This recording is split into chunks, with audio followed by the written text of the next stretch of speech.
Bom, pessoal, retomando nossa aula, nós vamos agora falar, né, vamos só finalizar, porque eu não consegui finalizar na aula passada, e aí da,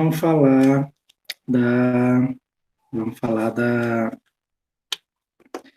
da transmissão de calor, certo? Vamos lá, deixa eu só ajeitar aqui a lousa.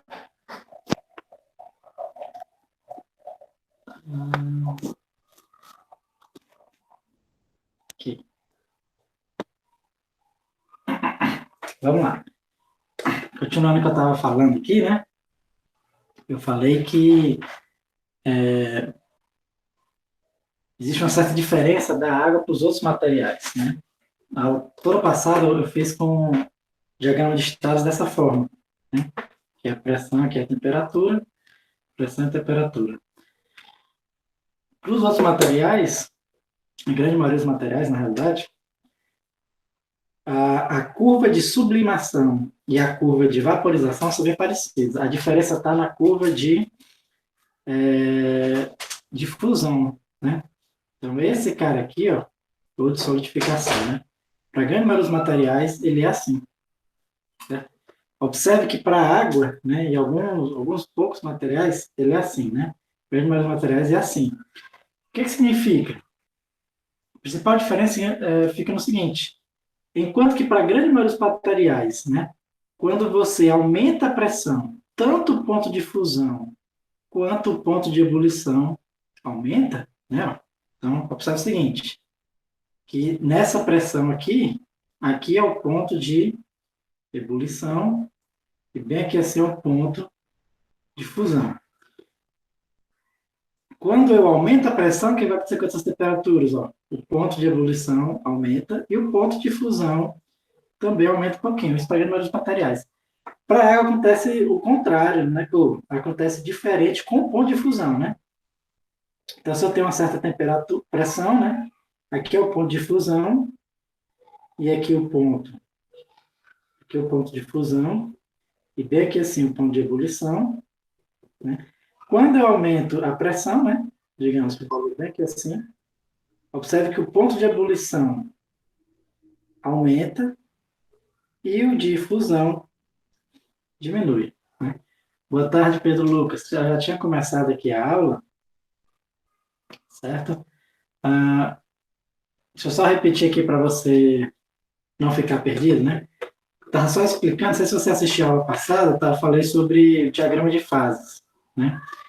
Que era para uma determinada pressão e temperatura, né?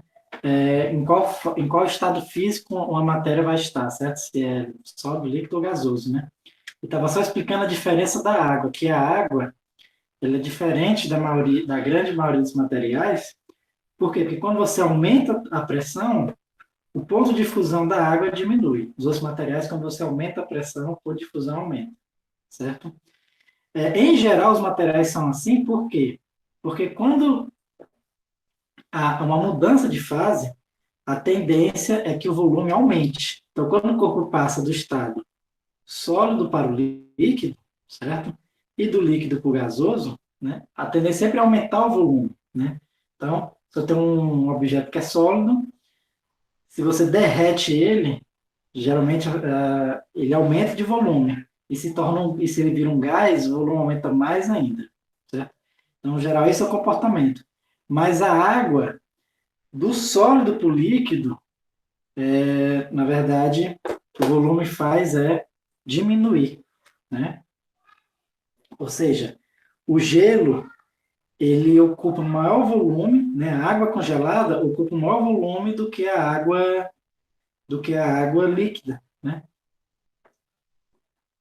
Eu tinha visto esse diagrama de fase quando estava vendo pressão de vapor na matéria do concurso. Exatamente, né? Pressão de vapor,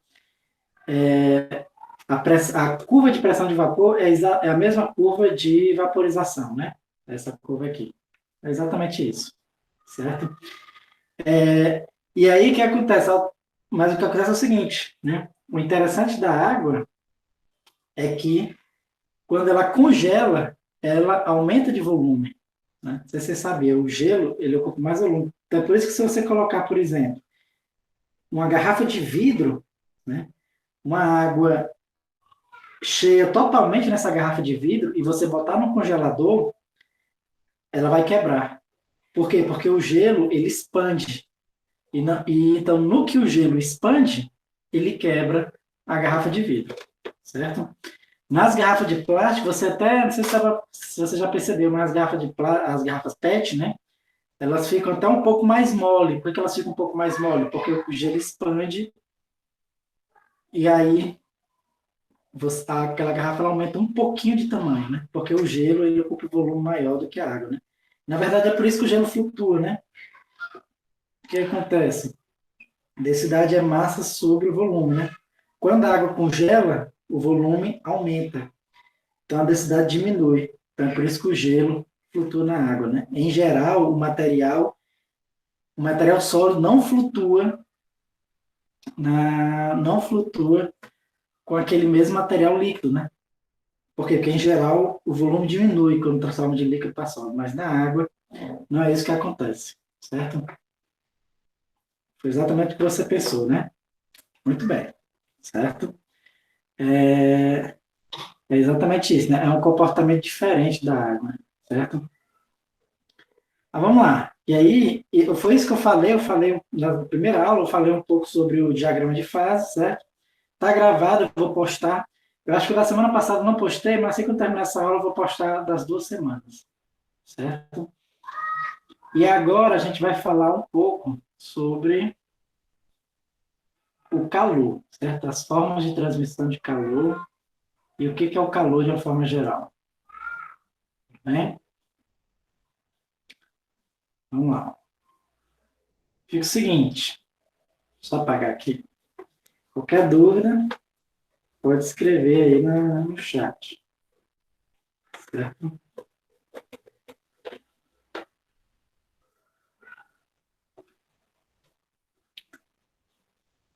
Vamos lá, o calor, né? Então, antigamente, o que o pessoal achava? O pessoal achava que o calor, certo? Era uma espécie de um fluido que ele habitava todas as, todos os objetos, né?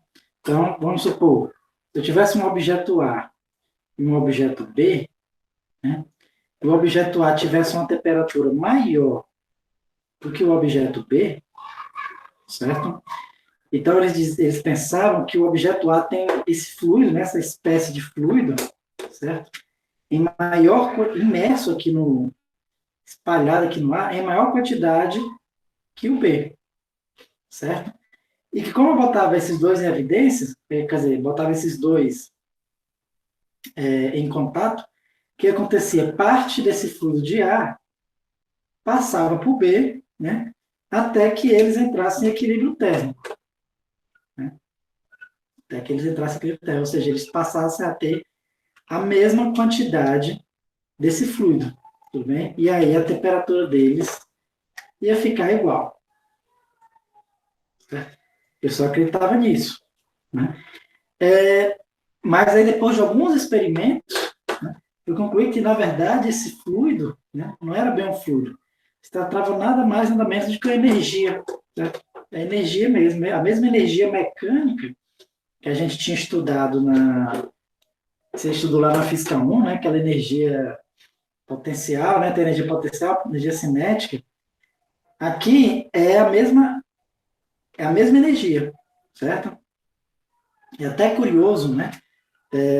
Os experimentos que mostram isso. Vou falar daqui a pouco. Mas antes disso, só interpretar um pouquinho o que acontece, né? O que acontece é que a gente sabe que as partículas, elas que constituem um material, né? Vamos supor que esse aqui é o material A. Elas têm uma certa agitação, né? Então aqui, ó, a agitação das partículas A, né? Boa tarde, Lucas. Eu estou explicando aqui um pouquinho do que é o calor, certo? Então, o que acontece? No corpo A, as partículas estão mais agitadas, no corpo B, as partículas estão menos agitadas, certo? E o que acontece é que quando eu boto uma em contato com a outra, né? Você imagina que tem uma partícula que está mexendo muito e a outra que está mais lentamente, essa aqui eventualmente vai se chocando com essa, certo? Lembrando que esse choque não é um choque de contato, né? Quando a gente está falando das partículas atômicas, não é um choque de contato, né? Só em chegar perto elas já interagem uma com a outra, né? Por campos gravitacionais. Então, como essa aqui está agindo, sacudindo muito rápido, essa aqui começa a transferir energia para essa, né? Ou seja, essas aqui começam aos poucos a, é, a vibrar um pouco menos e essa aqui começa a vibrar um pouco mais, até que elas entrem em equilíbrio térmico, né? Elas vão entrar em equilíbrio térmico quando elas estiverem agitadas do mesmo jeito, tudo bem? Ou seja, o que é o calor, né? O calor nada mais é do que essa transferência de energia, né? Então, essa transferência de energia é o que a gente chama de calor, certo? A gente representa por um Q, né? Então, essa transferência da energia de agitação das moléculas, né? Essa energia de agitação das moléculas, quando a gente estiver estudando a primeira lei da termodinâmica, a gente chama de energia interna. Esse corpo ele tem uma energia interna, esse corpo tem uma energia interna. Quem tem uma temperatura maior tem uma maior energia interna. E essa energia de agitação das moléculas passa de um corpo para o outro. Essa transmissão de energia a gente chama de calor, certo? Então, ou seja, um corpo ele não tem calor. Um corpo não acumula calor, outro corpo acumula calor e passa de um para o outro. Não, na verdade, o que passa de um para o outro é a energia, e essa energia que passa de um para o outro a gente chama de calor, certo? O que eles têm, na verdade, é uma energia interna, né? Chama de E, uma energia interna. Então, a energia interna de A é maior do que a energia interna de B. Quando você bota dois corpos que têm uma energia um maior do que o outro em contato, esse aqui começa a perder energia, esse a ganhar, de tal forma que um passa a ter energia interna igual ao do outro, né? O Pedro Lucas falou o seguinte: o que seria essa energia interna exatamente? Ela está relacionada com a energia térmica. Pronto, na verdade, a energia térmica é exatamente a energia interna, né? Do ponto de vista mecânico, a gente entende ela como se fosse uma agitação das moléculas, certo? Uma certa agitação, né? Então, diz o seguinte, que o corpo, de uma forma geral, né, ele se comporta como se fosse um só, né? Então, ele tem uma certa velocidade média, né, em cada ponto, e a gente, do ponto de vista mecânico, a gente entende a energia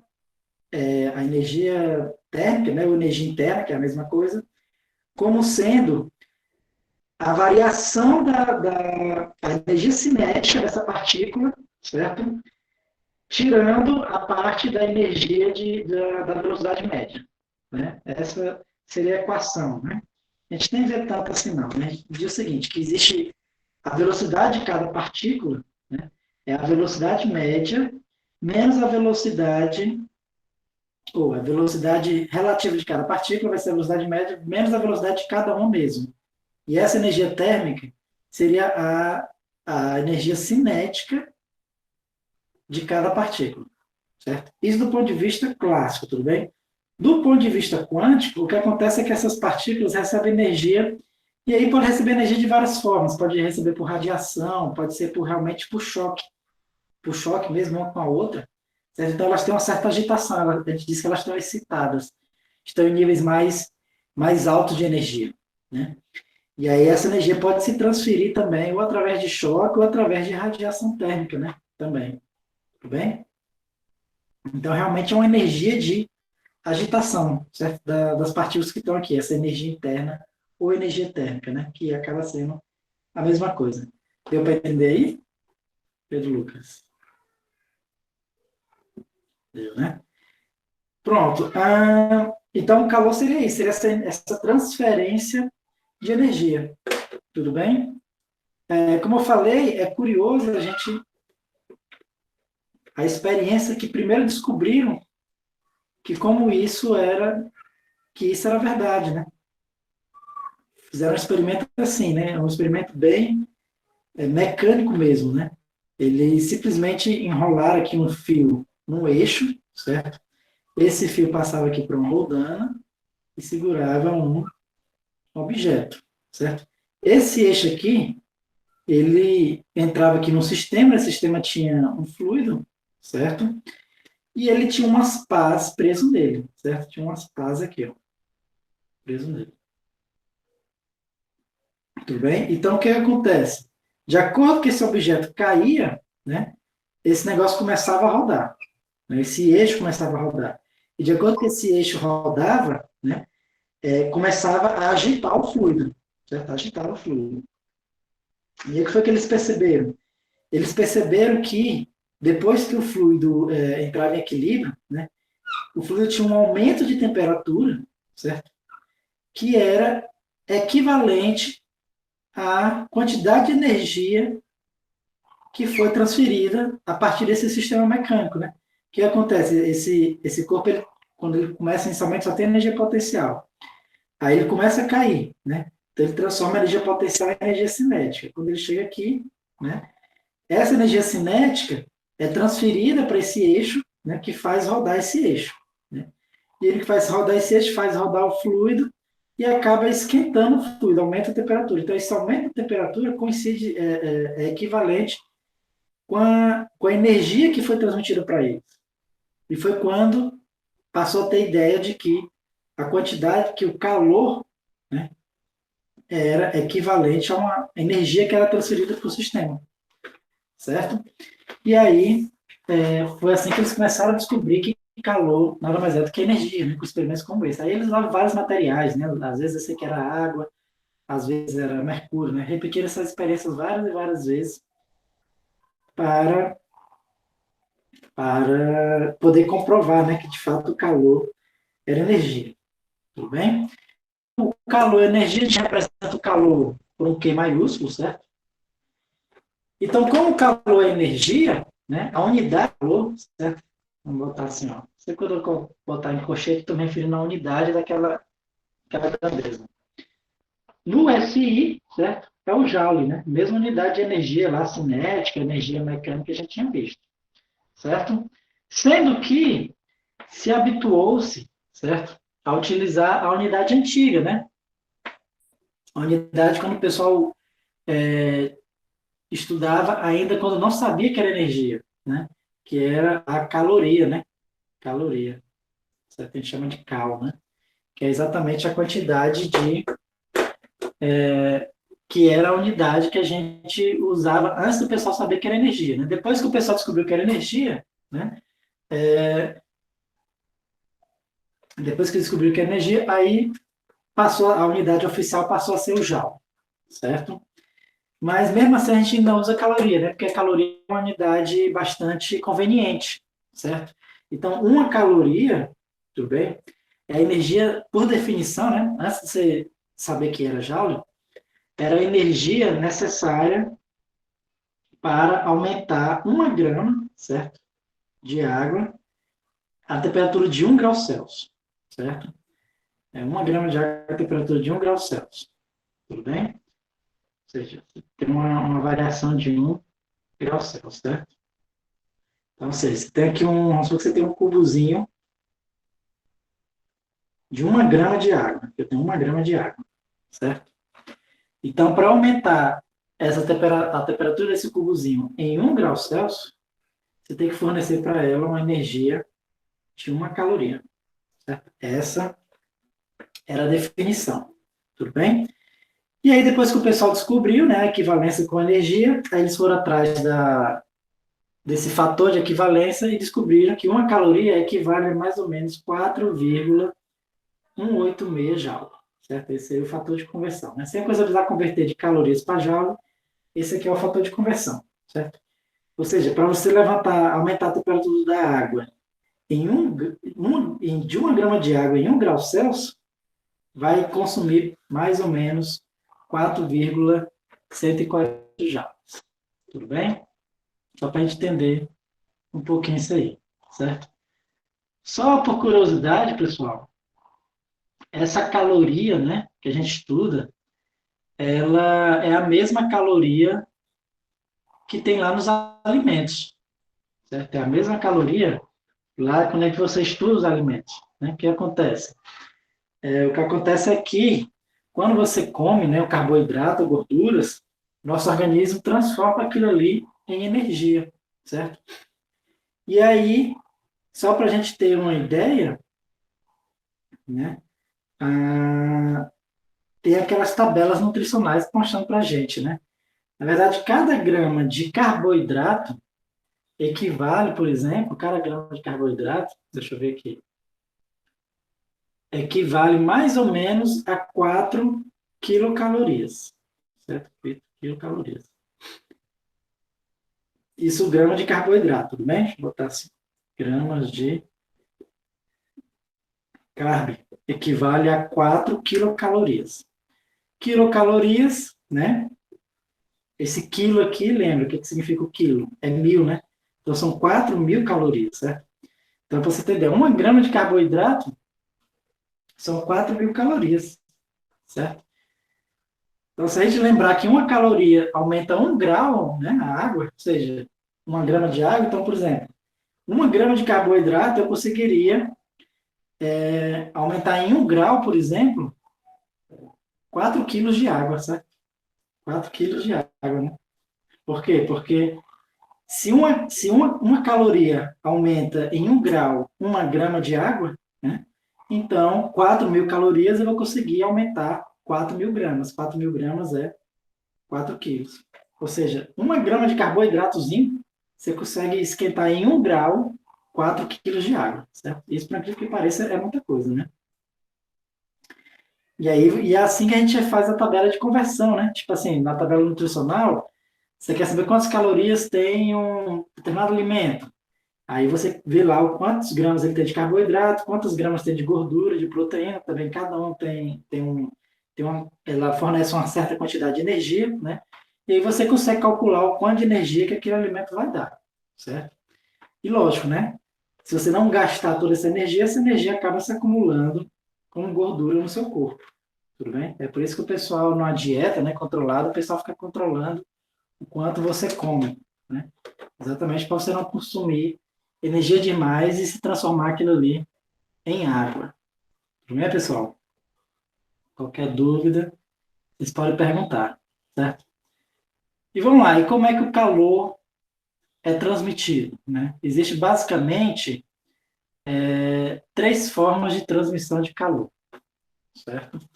A mais comum, sem sombra de dúvida, é a pelo, pelo contato, certo? A condução térmica pelo contato, tudo bem?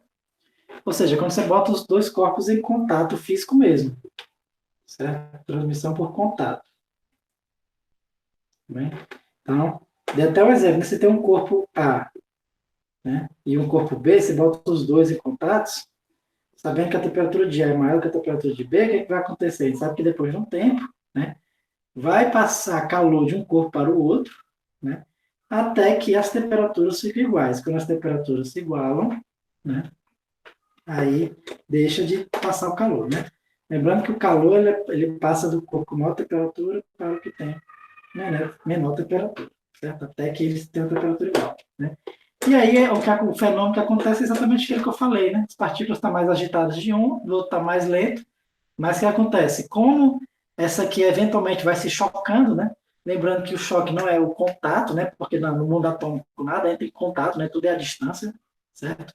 E aí acaba que os dois começam a vibrar mais ou menos com o mesmo ritmo, e aí é quando eles passam a ter a mesma temperatura, tudo bem? Eles passam a ter a mesma energia interna, né?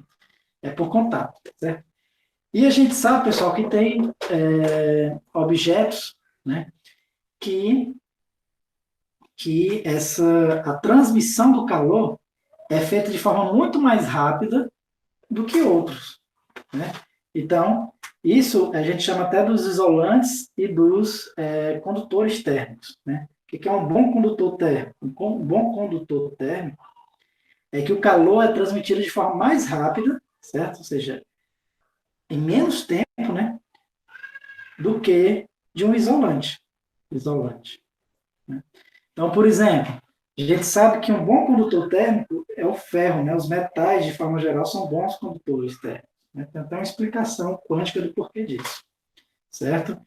E um bom isolante, a madeira, né? A madeira é um bom isolante. Né? Então, se você tiver numa mesa aí, por exemplo, Se você colocar a mão no ferro, né, dessa mesa, você vai sentir gelado, tudo bem? Você vai sentir gelado se colocar a mão no ferro. Mas se você colocar a mão na madeira, né, por exemplo, a minha mesa aqui é de madeira, se eu botar a mão aqui na madeira, eu praticamente nem sinto nada, como se tivesse exatamente a mesma temperatura da minha mão. Enquanto que se eu botar no ferro, eu sinto gelado, certo? Significa dizer que a madeira está mais quente que o ferro? Não, né? Se você tem uma mesa aqui, certo? Vamos supor que os pés são de ferro, né? E o tampo é de madeira, certo? O tampo aqui é madeira, e isso aqui é de ferro. Como eles estão em contato a todo momento, certo? A madeira e o ferro estão em contato a todo momento.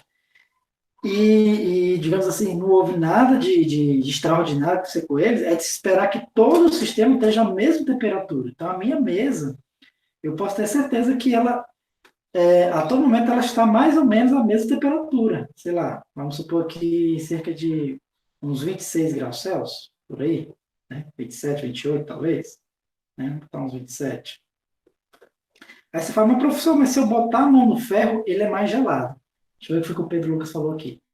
O que diferencia do condutor isolante? Tipo, que parte de composição diferencia eles? Pronto, na verdade, a principal diferença é que no condutor, as partículas subatômicas têm uma maior mobilidade. Por exemplo, no ferro ou nos metais de forma geral, se algum dia você for estudar o que a gente chama de matéria condensada, né? Que é o meu doutorado é exatamente disso. O que acontece? O ferro, o último elétron, né? O último elétron da camada de valência do ferro, né? Sabe que tem o ferro e tem os orbitais do ferro, certo? O último elétron do último orbital, ele está tão fracamente ligado ao ferro que é como se ele estivesse livre para se movimentar, certo? Então, os elétrons, certo? Da última camada de cada átomozinho que compõe o ferro, eles estão praticamente livres para se movimentar, né? A gente até diz, quando está estudando esse conteúdo, que nos metais, de forma geral, é como se existisse um mar de elétrons, e esse mar de elétrons eles podem se movimentar livremente, certo? Pelo ferro, praticamente livremente, né?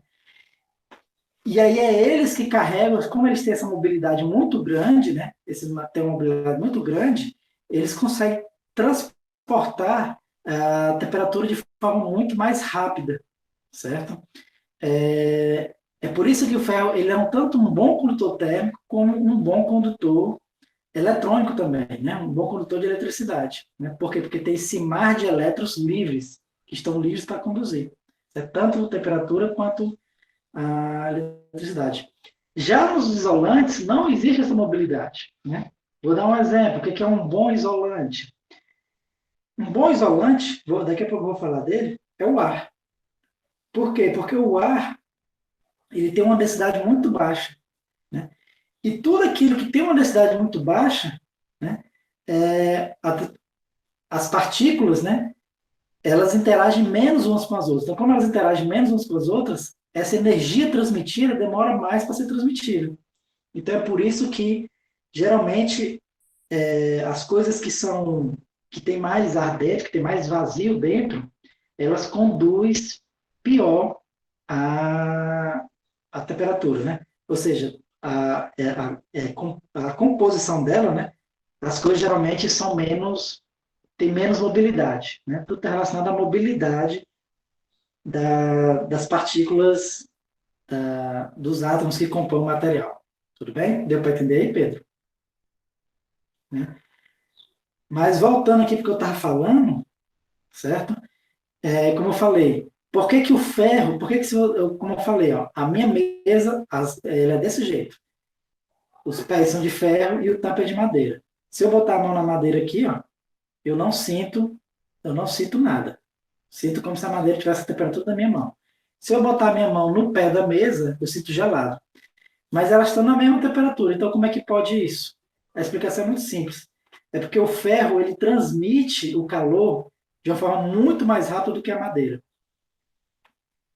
Então eu sinto o calor chegando de forma muito mais rápida do que a madeira.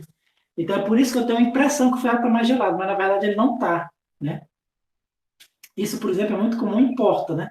Às vezes você, por exemplo, você pega aqui na porta, a porta que é feita de madeira, você não sente nada, mas se você pegar no trinco, aí você sente gelado, né? Se você botar a mão aqui no trinco, às vezes você sente gelado, certo? Mas pode ter certeza que tanto a porta quanto o trinco da porta tem exatamente a mesma temperatura, né? O que muda é que o trinco vai transferir a energia mais rapidamente, né? Tem até uma dica que os bombeiros dão, que se você estiver num prédio em chamas, né, e você vai entrar numa sala que está com a porta fechada, para você saber se dentro do cômodo, né, tá pegando fogo ou não, você bota a mão no trinco, né? Porque se o trinco estiver quente, porque provavelmente do outro lado está tendo fogo. Se você botar a mão na porta, não dá para sentir. Por quê? Porque a madeira é um bom isolante térmico. Tudo bem? E o que determina se uma coisa é uma boa condutora, um bom isolante, né? O que mede, né, um bom isolante que é um bom condutor? Vamos entender um pouquinho de como é que é transmitida essa temperatura, né? Na verdade, quem estudou isso foi Fourier, certo? Inclusive, a lei que determina, né, a, a quantidade de calor que passa, certo? A gente chama de lei de Fourier, certo? Ele diz o seguinte: suponha que você tem aqui uma chapa de um material, pode ser ferro, madeira, o que for, certo? Uma chapa de um material. A quantidade de calor transmitido, certo? Através dessa chapa, a quantidade de calor transmitido, vai ser proporcional, né, à área, ou seja, quanto maior essa área, a área aqui, né, de transmissão, maior é o calor transmitido, faz todo sentido, certo? Por quê? Porque quanto maior a área, maior o contato, né, maior o contato, mais rápido vai transmitir. Vai ser proporcional também a diferença de temperatura. Porque aqui tem uma temperatura inicial e aqui uma temperatura final, né? Então, quanto maior for essa diferença de temperatura, mais rápido o calor vai ser transmitido, certo? Vai ser inversamente proporcional ao comprimento, né? Aqui tem um certo comprimento, L. Inversamente proporcional, então, quanto maior esse comprimento, mais difícil do calor transmitir, certo? E vai depender do material, né? Dependendo do material, ela entra nessa constante aqui, nesse K, certo? Esse K a gente chama de coeficiente de condutibilidade térmica, certo? Coeficiente de condutibilidade térmica, né? Então, na verdade, pessoal, é esse cara aqui que vai dizer se ele é um bom isolante ou um bom condutor, né? Só para a gente ter ideia, né? O ferro, ele tem esse coeficiente de condutibilidade térmica, né? Vamos botar aqui, ó, o K do ferro, ele é de 0,16, a unidade é calorias por segundo centímetro Kelvin, certo? Essa é a unidade de condutibilidade térmica. Esse é a do ferro, né? Então, se a gente sabe que 0,16, o ferro a gente sabe que é um bom condutor térmico. Então, quem tem uma condutibilidade térmica em torno disso aqui é um bom condutor térmico, né? Para a gente ter ideia, como eu falei para vocês, o ar seco, certo? Ele tem uma condutibilidade térmica de cerca de 0,123460. Ou seja, é bem menor do que o do ferro, né? É por isso que o ar ele é um bom isolante térmico, né? Ele é um isolante térmico, um dos melhores que a gente tem, na realidade, né? Tudo aquilo que é um bom isolante térmico, se você for ver no fundo, ele é um bom isolante térmico porque tem um ar dentro. Por exemplo, o isopor. O isopor é um bom isolante térmico. Mas se você cortar um isopor, basicamente o que é o isopor? O isopor é várias bolhas daquele polímero, né? Tem aquele negócio branco, que é um polímero, certo? Só que entre aquele polímero, né? Existem umas bolhas, né? O isopor ele não é maciço, ele é todo oco, cheio de bolha, certo? Então, dentro dessas bolhas aqui, né, tem um pouquinho de ar, tem um pouquinho também desse polímero vaporizado, certo? Mas, de forma geral, a densidade é muito pequena. Então, quando você consegue fazer um vácuo relativamente bom, você consegue um bom isolante térmico, né? Isopor é isso. O isopor, se você apertar ele, você pegar um isopor e apertar ele todinho, para tirar essas bolhas todinhas, você vai ver que ele vai se concentrar numa região muito pequenininha, certo? Então, basicamente, o isopor é um bom isolante, por quê? Porque ele é todo furado, né? Então, geralmente, os espaços vazios, digamos assim, ou com ar, né? Ou com um pouco preenchidos, com de baixa densidade, que geram um bom isolante, né? Então, o isopor é um bom isolante por causa disso. Outra coisa que é um bom isolante, não sei se vocês já viram, mas em países de frio, né? O que acontece? As pessoas costumam vestir várias roupas, certo? O que protege mais a pessoa, né? O que protege mais a pessoa não é nem a roupa em si, é o ar que existe entre as roupas, né? É o ar que existe entre as roupas protege mais a pessoa, se você for fazer o cálculo, do que a roupa em si, né? Pedro Lucas até falou assim, ó, tanto que o isopor é basicamente o ar, só 2% da composição é do polímero, ou seja, 98% é o ar aqui que está nesse isopor, exatamente, né? Tudo que tem muito ar geralmente é um bom isolante térmico, certo? Por incrível que pareça, outra coisa que é um bom isolante térmico também é o gelo, né? Não sei se você já deve ter visto, né, que tem os iglus, né, que são aquelas casazinhas de gelo, né? Aquelas casas de gelo assim. E elas realmente são bons isolantes térmicos, né? Por quê? Porque o gelo é um bom isolante térmico, né? Eu até falei na aula que eu estava falando de dilatação térmica, que o fato do gelo ser um bom isolante térmico ajuda até a manter a temperatura de um rio de uma forma mais uniforme, certo? Então, aquele iglu, né, de fato é uma boa, é um bom isolante térmico, né, um bom lugar para você ficar num lugar frio, certo? Tem até umas táticas de sobrevivência, né? Eu sempre gostei de assistir programas de sobrevivência nos lugares extremos. E se você tiver, tipo, num lugar muito frio, né? Não tiver não tiver onde você se abrigar, você pode cavar na neve um buraco, certo? Cava na neve um buraco, entra lá dentro, certo? E depois faz tipo uma porta de neve também, certo? Se você conseguir fazer isso aqui, você vai estar mais protegido, apesar de você estar rodeado de neve, né? Mas você está mais protegido do que você ficar aqui fora no vento, certo? Porque o vento ele também rouba muito a temperatura. Tudo bem, pessoal? Alguma dúvida em relação a isso? Qualquer dúvida vocês podem perguntar aqui no chat, certo? E como eu falei, o vento ele rouba muito a temperatura, certo? E ele rouba como, né? Na verdade, ele rouba exatamente pela próxima forma de transmissão de calor que a gente vai ver. Que a próxima forma de transmissão de calor que a gente vai ver tem essa do contato, né? Que segue essa lei aqui, como a gente viu. E a próxima é a transmissão de calor que acontece em fluidos, que a gente chama de convecção, certo? E aí essa convecção tem dois tipos, tem a convecção natural e a convecção forçada. Convecção, certo? Primeiro vamos ver a natural, daqui a pouco a gente vê a forçada, certo? Natural. O que acontece? O que acontece é a convecção, né? Até já expliquei um pouquinho, né? Quando um líquido começa a esquentar, né? Vamos supor que fosse água mesmo, ou um líquido qualquer, um fluido. Você começa a esquentar um fluido, né? Vamos supor que eu estou esquentando ele aqui. Umas várias chamas aqui. O que acontece é o seguinte, né? Então, primeiro ele começa a esquentar essa região aqui de baixo, certo? Essa região aqui de baixo aumenta de temperatura primeiro. Só que como ela aumenta de temperatura primeiro, né?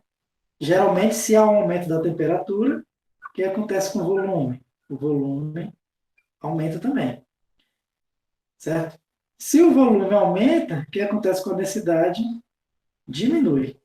Então, ou seja, com o aumento do volume, há uma diminuição da densidade.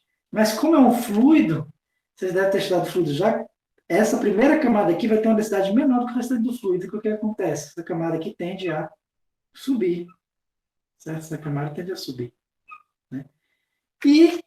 E aí a outra camada ocupa o lugar dela. Essas camadas de cima vão ocupando o lugar dela. E esse processo vai se repetindo até que todo o fluido se esquente, e aí começa a esquentar cada vez mais, certo? Esse processo aqui de circulação do fluido natural devido a uma diferença de temperatura, né, a gente chama de gradiente de temperatura. O gradiente é quando tem uma diferença de temperatura. Esse processo de movimentação natural do fluido devido aos valores diferentes de temperatura, a gente chama de convecção natural, certo? Então, assim, você já deve ter visto que num dia quente, né, se você olhar assim próximo do asfalto, você vê um ar saindo, certo? Um vento saindo. Esse vento é exatamente o quê? O asfalto está tão quente que ele está esquentando o ar ao redor dele e esse ar está subindo, certo? Inclusive, esse ar subindo gera até gera o que a gente chama de uma miragem, né? A gente vai estudar um pouquinho melhor isso aqui quando estiver estudando ótica, certo? Então, esse ar subindo é exatamente a convecção, né? A convecção natural, certo? Outro fenômeno que a gente pode ver na convecção também é o fluxo do ar, né? Essa convecção existe na atmosfera também, certo? Ou seja, então, esses ventos que a gente sente passando pela gente, na verdade, é exatamente um processo de convecção, certo? O vento ele sobe, fica subindo e descendo, fica circulando, né? Devido ao fato da convecção, né? O ar aqui embaixo ele é mais quente, ele esquenta, tende a subir, e quando chega lá em cima ele esfria e tende a descer, certo? Então, tem esse processo de convecção do ar. A brisa que a gente sente é devido a isso aí, né? Na verdade, até o movimento das correntes marinhas também é um processo de convecção natural, né? Quando está muito fundo lá embaixo, próximo do magma terrestre, a água esquenta e aí isso gera um movimento natural que contribui para as correntes marinhas, certo? Também o fato da Terra, né, ter várias temperaturas, né? Quando você vai mais ao norte, mais ao sul, e mais no centro, né, a temperatura é maior, então essas várias temperaturas diferentes que tem na Terra acaba gerando os vários fluxos, né, tanto do ar quanto da água, certas correntes marinhas que você já deve ter ouvido falar. Tudo bem?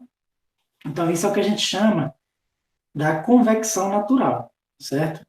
E existe também o que a gente chama da convecção forçada, né?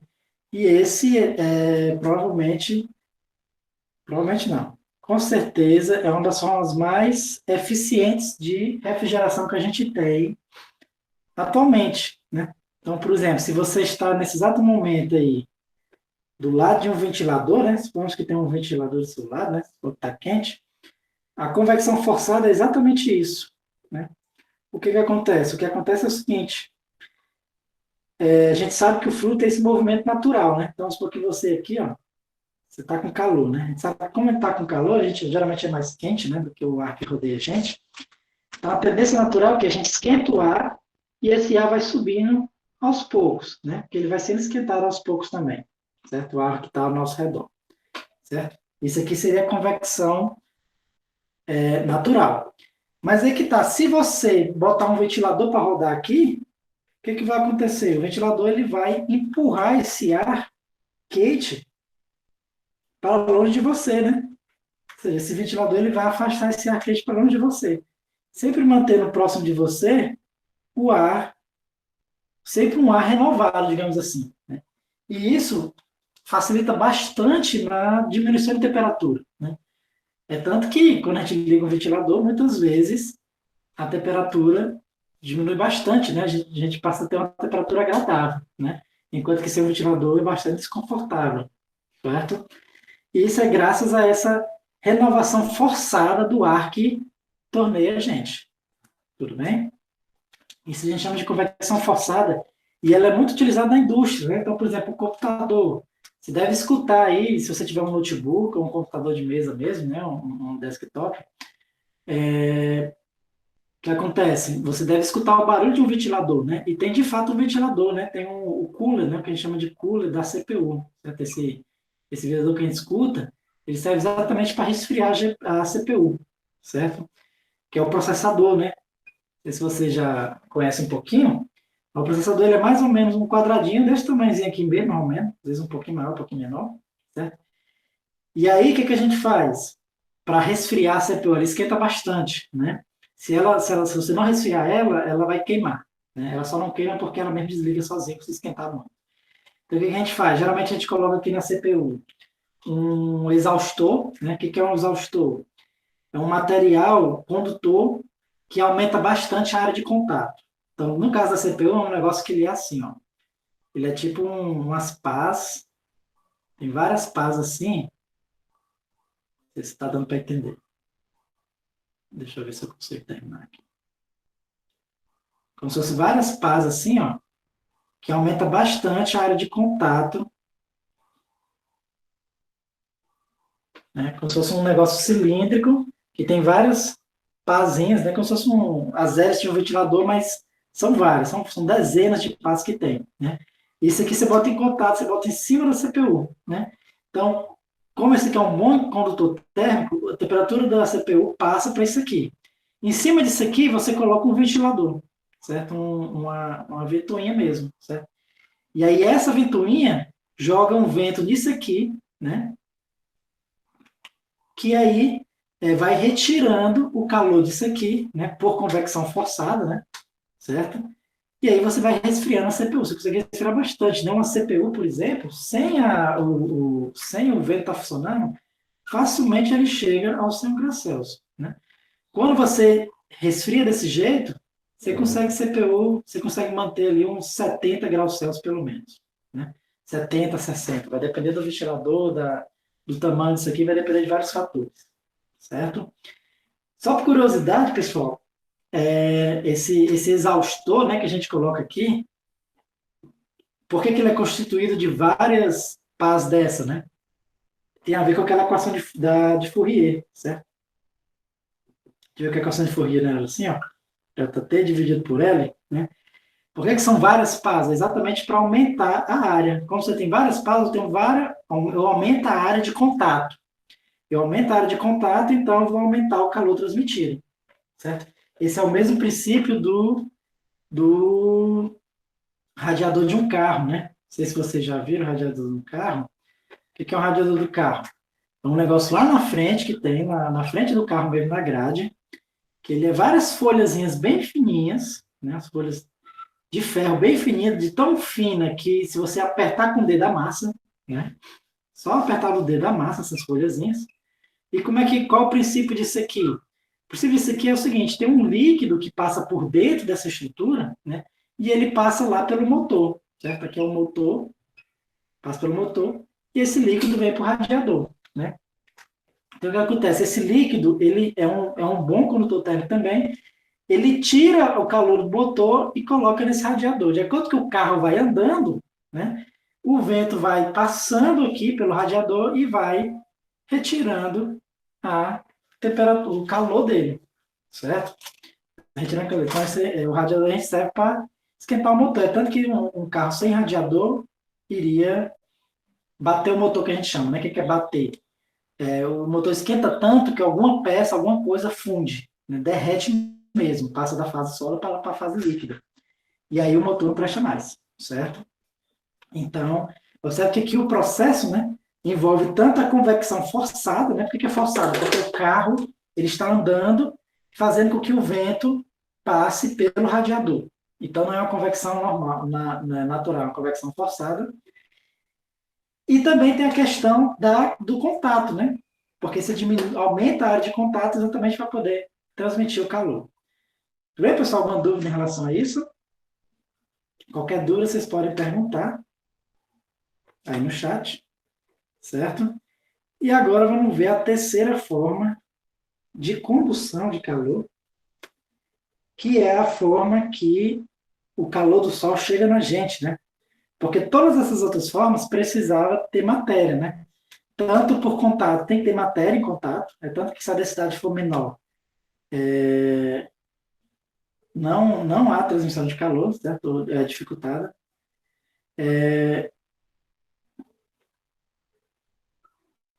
E a convecção tem que ter um fluido, né? O que a gente vai ver agora, que a gente chama da irradiação térmica, né? Que é outra forma de transmissão de calor, né? O que o pessoal observou? O pessoal observou que se você colocar, certo, dentro de um recipiente que tem vácuo, não tem nada desse recipiente, um material A e um material B, mesmo que um não esteja em contato com o outro, certo? Mas tem uma temperatura maior do que a outra, certo? Mas não tem contato, não tem como o calor ser transmitido para cá, e aqui é vácuo. Aqui é vácuo, certo? Ou seja, não tem como ter transmissão de calor, nem por contato, nem por convecção. Mesmo assim, a gente observa que depois de um tempo, a gente vai ver que esses dois objetos eles vão entrar em equilíbrio térmico. Né? E o que aconteceu? O que acontece é o seguinte, é que eles entram em equilíbrio térmico devido à radiação térmica. O que é a radiação térmica? Eu falei para vocês que o corpo ele é constituído por átomos e moléculas, né? Que esses átomos e moléculas estão vibrando. Só que esses átomos e moléculas, a gente sabe que eles têm uma carga, né? Eles têm cargas positivas, negativas, né? Ou combinações delas. Só que quando você tem uma carga positiva e negativa vibrando, o que acontece é que ele gera uma onda eletromagnética. Certo? Então, todo corpo que tem uma certa temperatura, ele cria uma radiação, uma onda eletromagnética. Ele cria uma radiação, certo? Uma onda eletromagnética. Então, o corpo A cria essa radiação, certo? E é dessa forma que ele passa energia para o corpo B. Aí você fala, não, mas o corpo B também não cria essa radiação, não. O corpo B também cria essa radiação. Então, tem a radiação de A e tem a radiação de B aqui. Vamos desenhar a radiação de B aqui, ó. Só que o que acontece? Quando você tem uma temperatura maior, você irradia, ele está irradiando mais do que está recebendo. Enquanto que o B, ele está irradiando menos do que está recebendo. Então, o que acontece é que eles vão entrar em equilíbrio térmico, até que os dois irradiam do mesmo jeito. Certo? E essa radiação, ela é tanto maior quanto maior for essa temperatura. Né? Então, sim, né? Então, nesse exato momento, nós, se não tem essa temperatura, nós estamos irradiando ondas eletromagnéticas, certo? Que, inclusive, né, é dessa forma que aqueles termômetros que você vai no shopping, você vai no supermercado, né, atualmente, os termômetros que o pessoal usa os termômetros de radiação térmica, né, aqueles termômetros que apontam para o pulso da pessoa, para a testa da pessoa, né, e aqui ele diz qual é o valor, né, tem um visorzinho que diz qual é o valor. Eles são termômetros muito mais rápidos, né? O que eles fazem? Eles captam a radiação térmica emitida do material, né? Capta aqui nesse coisinha aqui. E aí, dependendo da frequência dessa radiação térmica, ele sabe qual a temperatura que você está. Certo? Por quê? Porque existe uma relação entre frequência e temperatura. Né? Quanto maior a temperatura, maior é a frequência. Certo? O Pedro Lucas falou assim, acho que você tinha dado esse exemplo em algumas aulas passadas. Foi, exatamente, né? Esse tipo de termômetro, exatamente isso, né? Na verdade, não sei se vocês já viram aquelas câmeras de infravermelho, né? Aquelas câmeras de infravermelho, é exatamente o mesmo princípio, né? O que acontece? Um ser humano, a gente sabe que o ser humano, ele está mais ou menos a cerca de uns 30 e poucos graus Celsius, né? Gerando em torno de 35 graus Celsius. A nossa temperatura interna é 37, né? A interna, aliás, é 36,5. Mas a nossa externa é em torno de 34, 35. Tudo bem? Vai depender também da temperatura ambiente. E os objetos, em geral, têm temperatura menor, certo? Tem temperatura menor. Então, gira em torno ali de 25, 26, 27, vai depender também do lugar que você está. Então, é por isso que a gente consegue distinguir o ser humano dos objetos naquelas câmaras de infravermelho, porque como o ser humano está um pouquinho mais quente, ele emite a radiação com a frequência um pouquinho maior. E aí as câmeras de infravermelho conseguem distinguir o ser humano de um objeto, tudo bem? E conseguem enxergar, certo? Só por curiosidade, pessoal, uma onda eletromagnética, certo? É a mesma coisa que luz, certo? A luz nada mais é do que uma onda eletromagnética. A diferença é que a luz está numa determinada faixa de frequência que a gente consegue enxergar, né? Eu não lembro exatamente, mas a menor frequência da luz que a gente enxerga é a do vermelho, certo? E a maior frequência que a gente enxerga é a do violeta, certo? Violeta. Então, qualquer onda eletromagnética que esteja nessa faixa, a gente consegue enxergar. Agora, se a onda tiver com frequências abaixo do vermelho, a gente chama de ondas infravermelho, né? Que é infravermelho exatamente de abaixo do vermelho. E as ondas que estão com frequência acima do violeta, a gente chama de ultravioleta, certo? Então, essas ondas aqui a gente não consegue enxergar. Alguns animais conseguem enxergar as ondas infravermelho ou ultravioletas. Nós não conseguimos. Nós só conseguimos enxergar as ondas que estão entre o vermelho e o violeta, certo? Mas com o aumento da temperatura, você aumenta a frequência, o que significa dizer o seguinte, que existem objetos que existem temperaturas tão altas que a gente passa a poder enxergar a radiação térmica. Esse é o caso do ferro, né? Tipo, se você começar a esquentar o ferro, né? Você pega uma faca de ferro e coloca no fogo do fogão. O que vai acontecer? Não sei se você já fez essa experiência, eu não recomendo fazer em casa, certo? Você pode causar um incêndio, tudo bem? Então, se a sua casa começar a pegar fogo, não vai dizer que a culpa é minha, tudo bem? Mas o que acontece? Se você fizer isso, botar ferro no fogo, você vai ver que mais cedo ou mais tarde o ferro vai ficar vermelho. Por que ele fica vermelho? Né?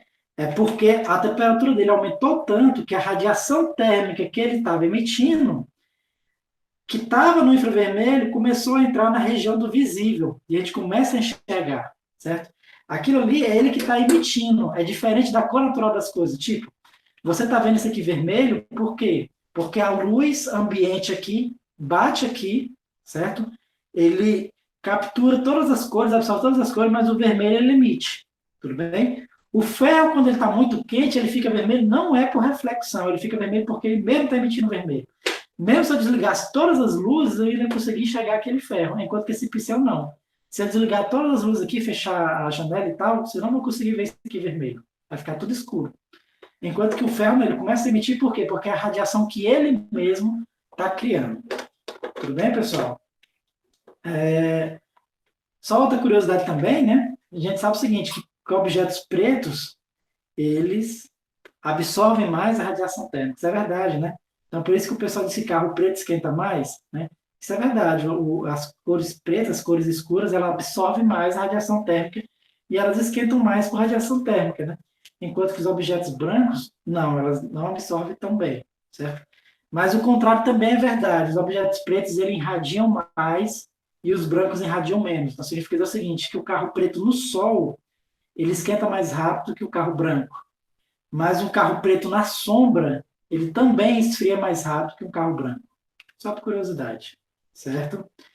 Por último, né, só para a gente fazer uma revisão de todas as formas de transmissão de calor, né, a gente pode ver o exemplo de uma garrafa térmica. Né? O que é uma garrafa térmica? A ideia da garrafa térmica é exatamente impedir todas as formas de transmissão de calor. Né? Você bota aqui o café, por exemplo, né? Para que o café fique bem isolado termicamente, o que eles fazem? Você já percebeu? Primeiro, garrafa térmica, na verdade, são dois recipientes. Tem um recipiente interno e tem um recipiente externo, né? O recipiente interno, geralmente, ele é feito de vidro. Para quê? Para que essa parte de dentro seja espelhada. Por que ela é feita espelhada? Né? Ela é feita espelhada exatamente para não perder energia por radiação, né? Porque o café ele está emitindo radiação. Só que aí que está, como ela é espelhada, ela fica sendo refletido, eventualmente ela é absorvida pelo café de novo. Então você mantém a radiação térmica toda aqui dentro, não permite que ela saia. Então mantém mais a temperatura. E também outra forma de isolamento térmico é que aqui é tentado fazer vácuo, né? No caso aqui só é feito vácuo mesmo em garrafas térmicas muito boas que encontra em laboratório, né? Mas na nossa casa, geralmente a nossa garrafa térmica é ar.